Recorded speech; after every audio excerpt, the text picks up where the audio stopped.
changer. Et d'ailleurs, les textes en ce sens, qui ne sont pas simplement des formalités, mais il y a un attachement ici à nos valeurs traditionnelles. Je sais que c'est difficile à définir, mais pour que cela soit efficace, il faut que nous continuions à travailler, et nous allons le faire. Concrètement, sur votre exemple, donnez-moi les coordonnées de cette personne et on va l'aider à coup sûr. Au début de l'émission, nous avons parlé de l'intelligence artificielle. GigaChat nous a permis de trier les questions et parmi les questions principales, il s'agit des crédits immobiliers, il s'agit des questions liées au logement. Et si vous regardez l'écran, vous voyez que le logement est la question principale qui a été posée. Et une question vidéo ensuite d'une famille de la ville de Krasnodar. Monsieur le Président, depuis 3 mois, nous ne pouvons pas avoir un crédit immobilier. Des banques, elles augmentent des taux d'intérêt. Dites-nous, s'il vous plaît, comment va se développer le programme de crédit immobilier en Russie. Il est quasiment impossible d'avoir des crédits immobiliers préférentiels en Russie. Les banques, elles ne veulent pas accorder de tels crédits. Les banques, elles changent de conditions parfois. Et parfois, les banques, elles augmentent le taux d'intérêt et le taux d'intérêt augmente de 6 à 13%. Donc, comment pouvons-nous vivre face à cette situation? Oui, merci pour votre question et merci d'avoir attiré l'attention sur cette... C'est évidemment un désordre. Il ne doit pas y avoir de limite quelconque et avec le gouvernement, nous avons parlé plusieurs fois de ça. C'est une promesse qui a été faite qu'il n'y aurait aucune limite. Pourquoi? Parce que, en fin de compte, tout cela est lié aux indemnités qu'accorde l'État. Pour les banques, ce n'est que du plaisir. Elle reçoit ces 6% de ceux qui bénéficient d'un crédit familial. Et la différence entre le taux utilisé par la banque, c'est-à-dire ces 6%, et ce qui est entre le taux de la banque et les 6%, il doit y avoir une compensation par l'État. Mais là, il ne doit pas y avoir de limite, il n'y a aucune limite. Donc, d'ailleurs, c'est souvent une différence qui est importante et qui est un bénéfice important pour les banques. Et donc, ça veut dire que le gouvernement n'a pas versé, je suppose qu'il n'a pas versé les allocations à temps. Je ne dis pas que c'est ça, il faut vérifier. En tout cas, il n'y aura pas de limite. Ensuite, ça concerne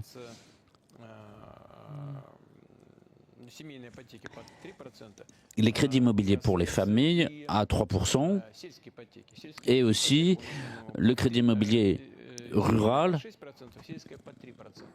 Et alors, pour les familles, c'est 6% et pour le milieu rural, c'est 3%. Ça, c'est un élément important dans le développement. Ça veut dire que l'ensemble du volume de logements que nous avons construits l'an dernier, on était à 110 millions de mètres carrés, qui est un record depuis l'époque soviétique. On n'avait jamais eu ça.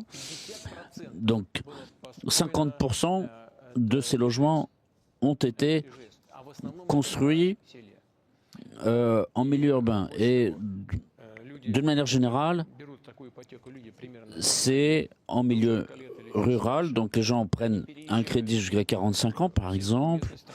Ils s'installent en milieu rural, ils prennent un crédit immobilier, ils ont une famille. Et donc, il ne doit pas non plus y avoir de limite ici. Ça représente plusieurs milliards pour le budget de l'État. Ça n'a rien de catastrophique, cela peut être maintenu. Et donc ici, qu'on soit à 5 ou 6%, il doit y avoir toujours des taux préférentiels pour les familles. C'est pas tant de personnes que ça. Ça n'a pas d'impact significatif sur le budget. Il faut que les crédits pour les familles se maintiennent, que les crédits en milieu rural soient maintenus, etc. Je vais en parler avec le gouvernement. On va mettre un peu d'ordre dans tout ça. Et les territoires de l'Est? et pour l'Extrême-Orient 2%, pour la région arctique 2% et d'autres régions 3%. Monsieur le Président, je vous propose de passer au problème de fraude par téléphone. C'est très important. Nous prévenons. Excusez-moi, mais je l'ai dit, 110 millions de mètres carrés construits cette année. Cette année, ce sera un peu moins, de l'ordre de 105 millions, mais c'est un très bon indicateur. Alors les escrocs, ce problème est important. 250 milliards de roubles, c'est le chiffre total, c'est combien les escrocs ont volé aux citoyens de la Fédération de Russie. Ils téléphonent, ils se présentent comme des agents du FSB, de la Banque centrale. Ils disent qu'il faut geler les comptes, ils disent qu'il faut prendre des crédits. Et une citoyenne de la Fédération de Russie a connu un tel problème et je vous propose de lui parler. Bonjour, Monsieur le Président. Je m'appelle Yelena Markelova. Je vis à Kazan. Récemment, je suis devenu une victime d'escrocs et je dois 1 900 000 roubles aux banques après ces actions. Et ma pension ne me permet pas de payer de tels crédits. Et comment peuvent-ils faire cela?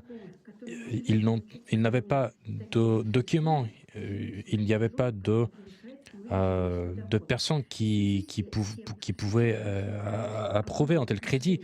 Et avec cela, les paiements, ils dépassent mes revenus. Est-ce qu'on peut contrôler de manière plus efficace ces actions? Est-ce qu'on peut contrôler, est-ce qu'on peut vérifier toutes les actions qui sont faites dans les banques? Oui, vous avez raison. Comment vous appelez? Ah oui, Elena Markelova, oui. Vous avez tout à fait raison, et inutile de commenter de façon évidente. Effectivement, les banques ont appris à accorder rapidement des crédits, quasiment momentanément, mais elles sont tenues de vérifier les capacités de paiement des personnes qui souscrivent des crédits, d'autant plus si ça dépasse 50% des revenus de la personne. À ce moment-là, c'est un luxe pour les banques de gagner ici.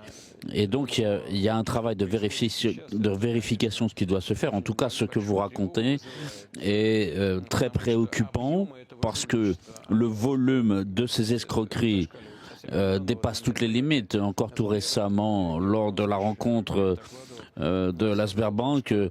Greff, le directeur, m'avait dit que dans l'ensemble du réseau bancaire, à partir des comptes de la population vers l'Ukraine, où il y a une politique nationale sous le contrôle des services secrets, où il y a des centres d'appel spécialisés dans l'extorsion de fonds.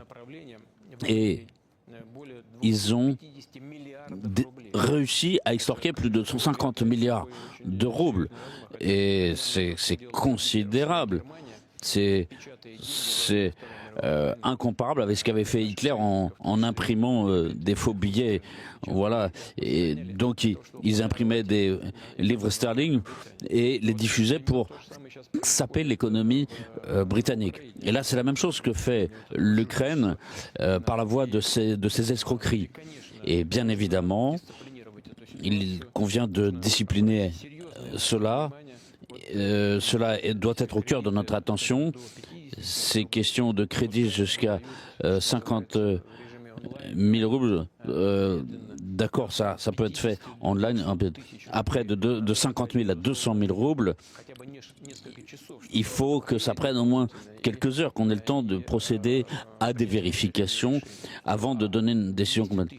Et quand ça dépasse 200 000 roubles, il est certain qu'il faut attendre au moins quelques jours que les vérifications se fassent. Je sais que cela a été abordé dans les discussions à la Douma, à la Banque centrale, où les mécanismes et les décisions, les solutions proposées vont être perfectionnées à l'égard des banques qui accordent de tels crédits en insolvabilité. Donc ici, il y a des rapports qui sont faits au niveau de la Banque centrale pour voir comment